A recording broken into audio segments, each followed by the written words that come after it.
보통 우리가 어떤 일이 잘 되기 원할 때는 그 일을 잘할 수 있는 사람에게 그 일을 맡기면 됩니다.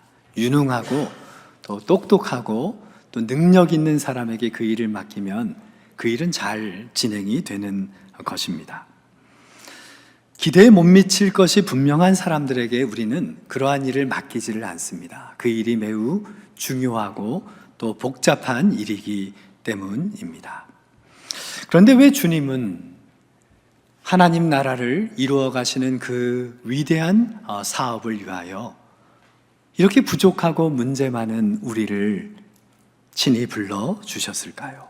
늘 주님께 우리는 이러한 질문을 던지곤 합니다.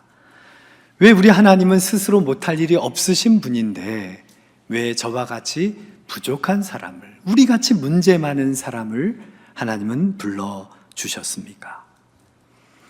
이 질문에 대한 답은 아마도 우리가 주님을 친히 뵙기 전까지는 주님께서 우리에게 전하여 주시지 않을지도 모르겠습니다.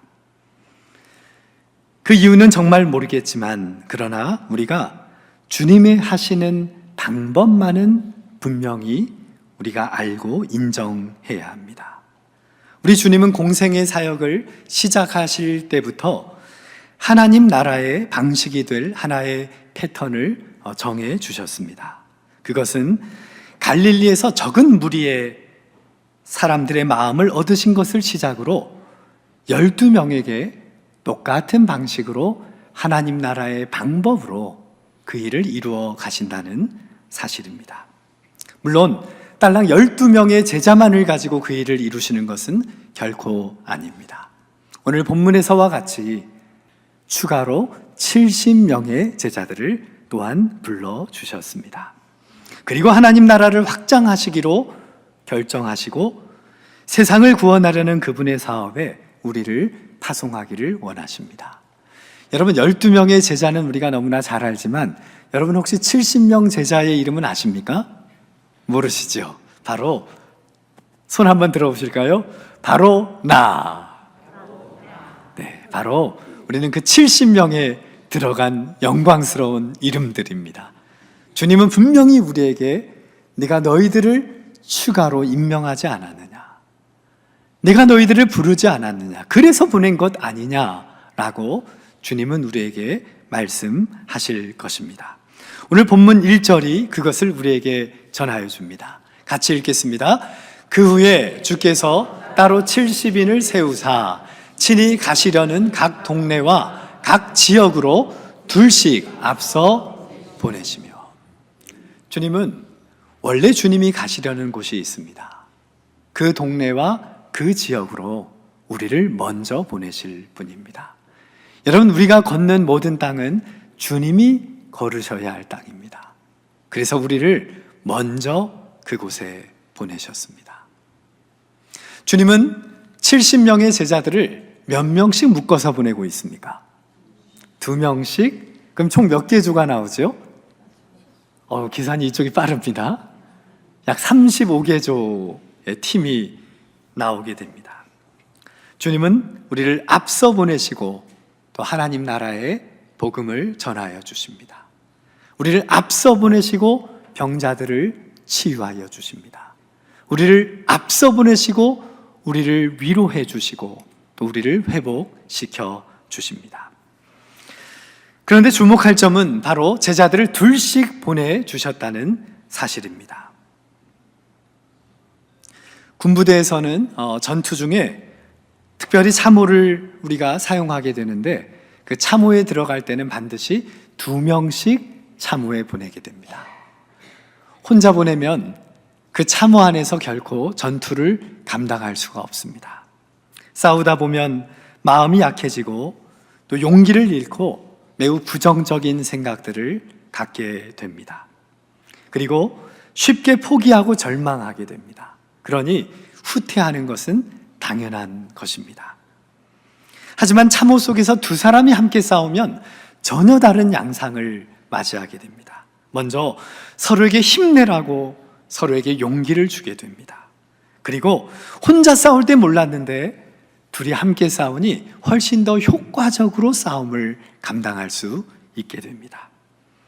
그러다 보니 여러분 생존 가능성이 높아질까요? 낮아질까요? 훨씬 더 높아지는 것입니다. 참호 속도 반드시 짝지어 들어가야 하는 것입니다. 우리가 주님의 일터에서 주님의 일을 감당할 때 실은 늘 기쁜 일만 있는 것은 아닙니다.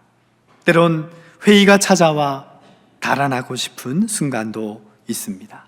그러기에 주님은 우리에게 동료를 허락해 주십니다. 여러분, 이 동료는 서로 감시하라고 보내주신 것이 아닙니다. 서로 응원해 주라고, 서로 소명을 일깨워 주라고, 서로 버팀목이 되라고 보내주시는 것입니다. 아무리 상황이 어려워도 누군가와 함께 있으면 우리는 용기를 낼 수 있기 때문입니다. 지금 여러분 곁에 있는 그들이야말로 하나님 나라의 순례 여정을 위하여 여러분에게 보내주신 소중한 벗이라는 사실을 꼭 기억하며 이 길을 걸어가시기를 바랍니다. 한번 우리 옆에 있는 분들을 서로 축복하며 이렇게 말합니다. 당신은 소중한 길벗입니다. 고맙습니다. 자랑스럽습니다. 정말 고맙습니다. 언제나 우리의 고백이 그러한 진심 어린 고백이 될 수 있기를 바랍니다. 이제 주님은 제자들을 세상에 파송하시면서 이렇게 말씀하십니다. 2절입니다. 시작. 이르시되 추수할 것은 많되 일꾼이 적으니 그러므로 추수하는 주인에게 청하여 추수할 일꾼들을 보내주소서 하라. 여러분, 지금 주님의 그 음성이 어떻게 들리십니까? 매우 다급하게 들리십니까? 주님의 탄식으로 들리지는 않습니까? 주님은 지금 추수한 일꾼이 많이 필요한데 그 일꾼이 너무나 부족하다고 말씀하십니다. 여러분, 이 본문에서 우리가 기억해야 할 것이 있습니다. 그것은 바로 주님이 누구신가입니다. 주님은 추수하는 주인입니다. 우리는 누구일까요? 추수하는 일꾼. 추수하는까지 맞춰야죠. 그죠? 주님이 주인 되시고 우리는 일꾼이라는 사실입니다. 주님은 이것을 두 번이나 방금 읽은 구절에서 상기시켜주고 있습니다. 여러분, 우리는 추수하는 일꾼입니다. 추수하는 주인이 아닙니다. 그런데 실은 우리가 이 땅을 살아갈 때 너무 추수의 결실에 대하여, 추수의 열매에 대하여 많은 걱정을 하며 살아갑니다. 여러분, 그것은 우리의 몫이 아닙니다. 추수의 열매와 추수의 결과는 오직 주인의 소관입니다. 그러기에 우리가 주인이 걱정해야 할 것을 우리가 걱정하고 있다면, 우리가 추수의 열매 때문에 근심하고 있다면 이것은 우리가 주인 노릇을 하고 있는 것입니다. 여러분, 기억하십시오. 일꾼은 오직 성실하게 그 일을 감당하는 것일 뿐입니다. 추수의 결과는 주님께 있구나. 추수의 열매는 주님께서 거두시는구나. 뭐든 심고 자라게 하시는 분은 주님이시다. 이것을 기억하며 이 길을 걸어가시기를 바랍니다. 그러기에 우리에게 주님은 한 가지의 명령을 주셨지요. 그게 뭡니까? 걱정 말고, 근심하지 말고 주인에게 추수할 일꾼을 뭐 해달라고? 보내달라고 요청하라는 거예요. 우리의 할 일은 보내달라는 겁니다. 우리 가정에 추수할 일꾼을 보내주십시오. 우리의 공동체 가운데, 우리의 일터 가운데 그 주님의 일을 감당할 일꾼들을 허락해 주십시오. 우리의 소원은 그것이면 충분하다는 것입니다. 왜요? 나머지는 주인이 책임지기 때문입니다. 나머지는 주인의 소관이기 때문입니다. 나머지는 주인의 몫이기 때문입니다. 힘들고 어려울 때마다 주님께, 주님, 우리의 가정과 일터에, 우리의 공동체 가운데 추수할 일꾼들을 더 보내주옵소서 고백하며 나아가시는 우리 성도들 되시기를 바랍니다. 주님의 이러한 파송에는 치밀한 계획이 필요하지만 우리 주님은 정말 느닷없이 제자들을 파송하십니다. 그러기에 그들은 자기를 방어할 무기도 금전도 식량도 없이 떠나야만 했습니다. 여러분, 이것은 낭만적인 무전 여행이 결코 아닙니다. 어쩌면 우리의 목숨을 걸어야 하는 일일지도 모릅니다. 우리를 흔쾌히 대접해 줄 사람들에게 가는 것이 아니라 우리는 이 땅에 이리때 가운데로 가는 주님의 제자들임을 기억하며 살아가야 합니다. 주님도 그래서 그 주님의 심경을 제자들에게 친히 말씀하여 주십니다. 3절의 말씀 같이 읽습니다. 갈지어다 내가 너희를 보냄이 어린 양을 이리 가운데로 보냄과 같도다. 여러분, 주님의 심경이 어떠할까요? 매우 안쓰럽습니다. 왜냐하면 이 어린 양들을 저 이리때 가운데로 보내야 하셨기 때문입니다. 여러분, 우리가 가는 세상은 그렇게 낭만적인 곳이 아닙니다. 이리들이 우글거리는 그러한 사회입니다. 이리때가 보통인 사회, 여기에 우리는 나아간다는 것입니다. 여러분, 이리들은 매우 사나운 동물입니다. 자기와 생각이 다르고 외모가 다르고 삶의 방식이 다른 사람을 자기와 다르다는 이유 하나만으로 결코 용납하지 않는 무섭고 거칠고 사나운 곳이 바로 이리떼들의 세상입니다. 우리 주님은 우리가 겪어야 할 그 어려움을 누구보다도 잘 아셨던 것입니다. 그러한 우리는 기억하며 살아야 합니다. 우리가 세상에 타송을 받을 때 우리는, 한번 따라 하실까요? 우리는 이리가 아니라 양이다. 여러분, 우리는 끝까지 양입니다. 중간에 이리로 변하면 안 됩니다. 이리를 잡아먹으려고 해서도 안 됩니다. 이리보다 더 강한 호랑이나 사자가 되려고 할 필요도 없습니다. 왜요? 우리는 끝까지 양이기 때문입니다. 그것도 어린 양입니다. 여러분, 어린 양은 고작 한다는 게 잡아먹히는 게 전부입니다. 죽는다는 말입니다. 끝까지 희생하는 것이 어린 양입니다. 주님 또한 끝까지 어린 양의 길을 걸어가셨습니다. 우리는 이리가 아니고 이리로 위장된 양이 아니라 끝까지 어린 양임을 기억하십시오. 여러분의 그 자리에서 끝까지 변치 않고 어린 양의 길을 주님과 함께 걸어가시는 여러분 되시기를 바랍니다. 그런데 우리가 양일 때 전제가 하나 있어요. 그게 뭐냐 하면 바로 주님이 우리의 목자가 되신다는 거예요. 주님이 우리의 목자가 되시기에, 그래서 우리는 어린 양이기에 우리가 싸울 이유가 없다는 것입니다. 우리가 잡아먹을 필요가 없다는 것입니다. 바로 주님이 우리의 목자가 되셔서 우리를 위하여 싸우시고 우리를 위하여 이기시고 우리를 보호하여 주십니다. 선한 목자 되신 그 주님과 함께 언제나 동행하시는 어린 양 되시기를 주님의 이름으로 축원합니다. 우리 옆에 계신 어린 양들을 한번 물끄러미 바라보실래요? 양의 울음소리도 한번 내주셔도 좋겠습니다. 우리는 정말 끝까지 어린 양입니다. 너무 무서운 이리가 아닌 양임을 꼭 기억하시기를 바랍니다. 우리가 눈여겨보아야 할 것이 또 한 가지가 있습니다. 4절 전반부의 말씀인데요, 주님의 명령입니다. 같이 읽습니다. 전대나 배낭이나 신발을 가지지 말며.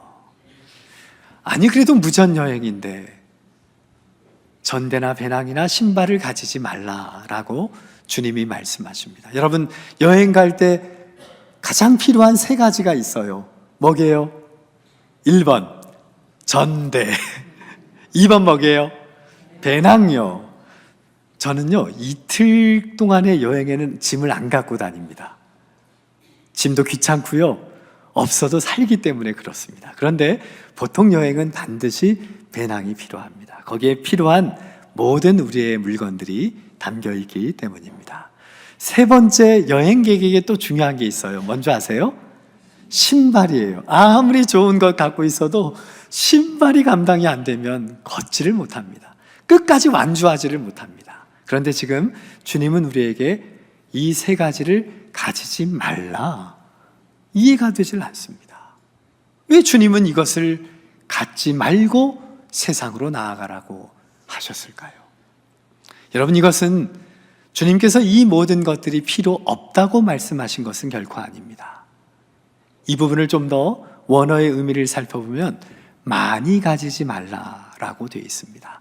더 가지려고 하지 말라라고 되어 있는 것입니다. 실제로 우리가 주님의 일을 감당할 때 우리는 돈으로 주님의 일을 감당하기가 쉽습니다. 주님의 계획을 나의 돈 혹은 나의 잣대를 가지고 우리가 주님의 계획을 판단하기가 쉽습니다. 주님은 그것을 금하라는 것입니다. 너희들이 아무리 치밀하게 계획하여도, 너희들이 아무리 많은 것을 갖고 있어도 그것으로 세상에 나아가서는 반드시 무너진다라는 것을 우리에게 가르쳐 주시기 위함입니다. 여러분, 우리는 정말 주님께서 우리를 위하여 주신 것으로 우리는 이 길을 가야 하는 사람입니다. 없는 것 투정 부리지 말고, 없는 것 때문에 있는 것 원망하지 말고, 현재 주신 것을 그대로 가지고 담대하게 세상으로 나아가시는 우리 성도들 되시기를 주님의 이름으로 바랍니다.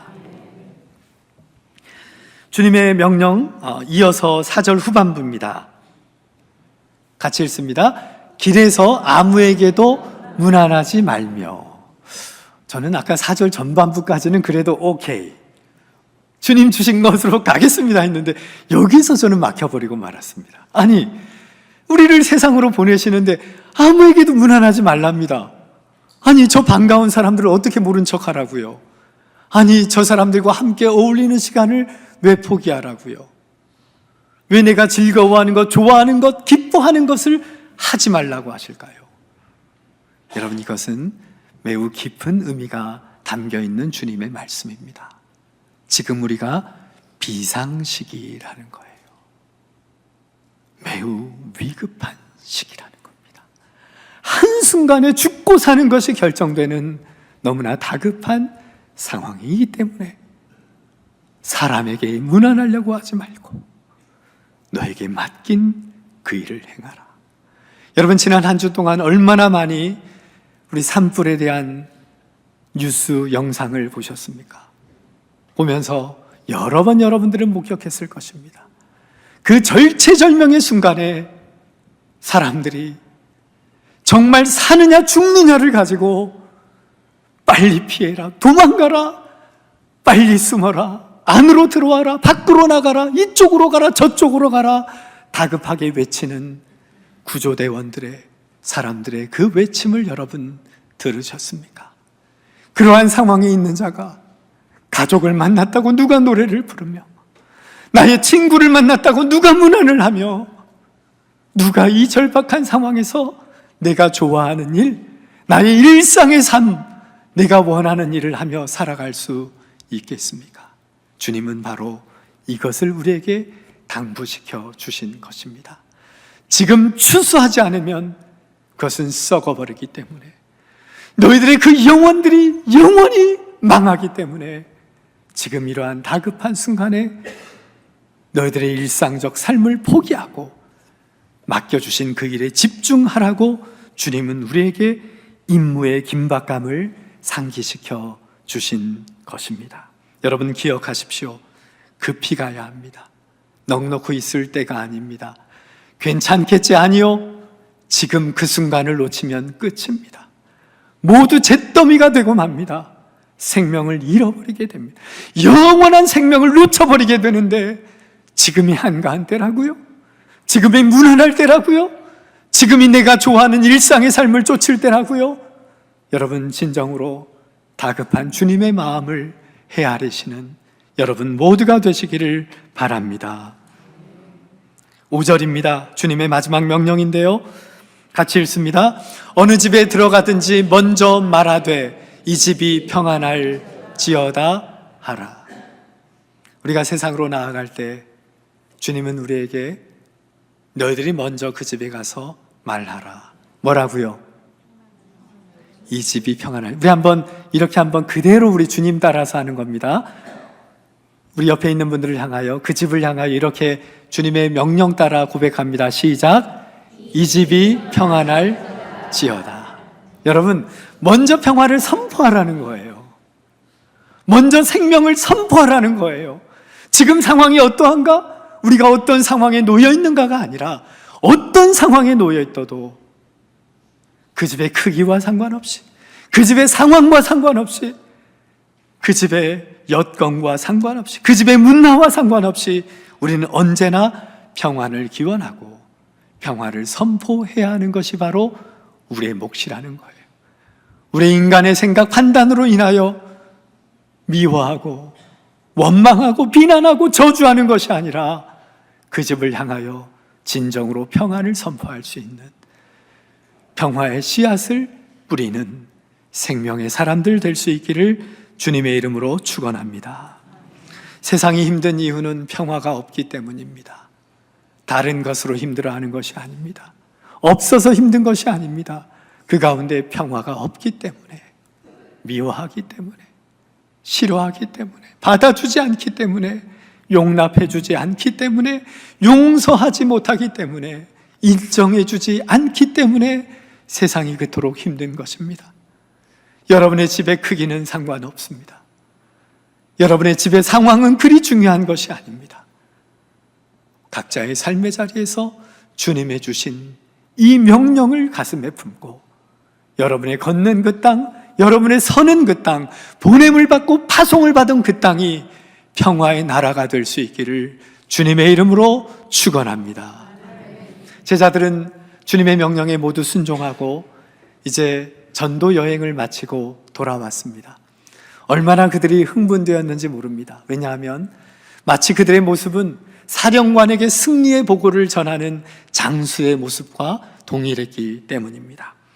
그들이 처음에 떠날 때는 두렵고 떨리는 마음으로 복음을 들고 나갔지만 돌아올 때는 참된 기쁨과 소망을 안고 돌아오며 그들은 이제 주님께 이렇게 고백합니다. 17절의 말씀입니다.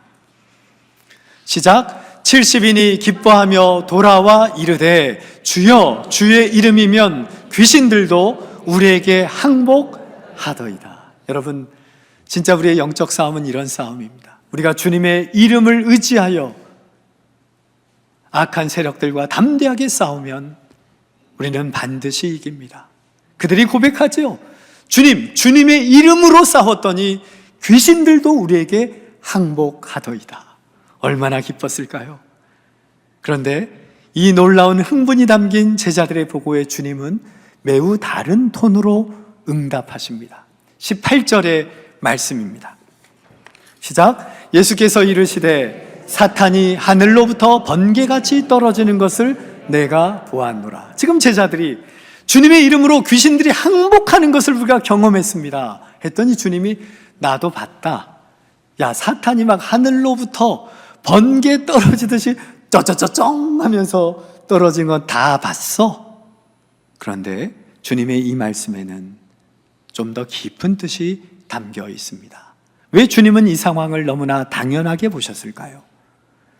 제자들이 그토록 보고할 때 너희들 믿음이 대단하구나, 너희들 대단한 능력의 소유자구나, 너희들 믿음이 이렇게 성장했구나, 주님은 이렇게 반응하시지 않으시고 그들에게 마치 당연한 것처럼 나도 봤다. 그리고 이어서 그 이유를 주님이 설명해 주십니다. 19절의 말씀 시작. 내가 너희에게 뱀과 전갈을 밟으며 원수의 모든 능력을 제어할 권능을 주었으니 너희를 해칠 자가 결코 없으리라. 여러분, 그 일을 누가 하셨다는 거예요? 주님이 하셨다는 거예요. 아무도 너희들을 해치지 못하도록 내가 권능을 주었다. 그러니 당연한 것 아닌가? 사탄이 번개처럼 떨어지는 것 너무나 당연한 것 아닌가? 주님은 말씀하십니다. 자신들이 무엇인가 나의 능력으로 믿음으로 이루었다고 착각하는 제자들에게 주님은 오늘 이렇게 말씀을 전하여 주십니다. 20절입니다. 시작. 그러나 귀신들이 너희에게 항복하는 것으로 기뻐하지 말고 너희 이름이 하늘에 기록된 것으로 기뻐하라 하시니라. 귀신이 항복한 것, 귀신이 하늘에서 번개처럼 떨어진 것, 주의 이름으로 너희들의 능력이 온전히 믿음의 능력이 나타난 것, 그것으로 기뻐하지 마라. 주님은 대체 우리에게 무엇을 기뻐하라고 말씀하십니까? 같이 읽어볼까요? 너희 이름이 하늘에 기록된 것으로 기뻐하라. 여러분, 기적보다 큰 것은 우리가 구원을 받았다는 거예요. 우리가 이룬 일보다 큰 것은 우리가 구원받은 자녀가 되었다는 사실입니다. 보혈의 능력을 의지하는 자들, 진정으로 이 부족하고 문제 많은 우리가 구원받은 백성, 구원의 역사에 참여하게 되었다는 그 사실이 이 세상의 어떠한 기적보다 큰 것임을, 우리가 평생 동안 바랬던 우리의 소원보다 큰 것임을 기억하시기 바랍니다. 여러분, 여러분의 이름이 하늘에 기록된 것으로 감격해 보셨습니까? 진정으로 내가 우리 하나님의 마음에 나의 이름이 기록되었다는 그 사실로 인하여 기뻐하고 있습니까? 그것이 진정한 참된 기쁨입니다. 다른 모든 기쁨은 순간일 뿐입니다. 우리가 이룬 것 모두 사라집니다. 주님 앞에 설 때 하나도 기억할 수도 없습니다. 그것이 진정 우리의 기쁨이 아니라 이렇게 문제 많고 연약한 우리를 주님이 불러주셨구나, 그래서 나를 보내주셨구나, 그 일에 내가 지금 참여하고 있구나, 바로 여기구나, 나를 필요로 하시는 주님 앞에서 주님, 제가 여기 있습니다 고백하며 담대하게 나아가시는 우리 모든 성도들 되시기를 주님의 이름으로 축원합니다. 함께 기도합시다.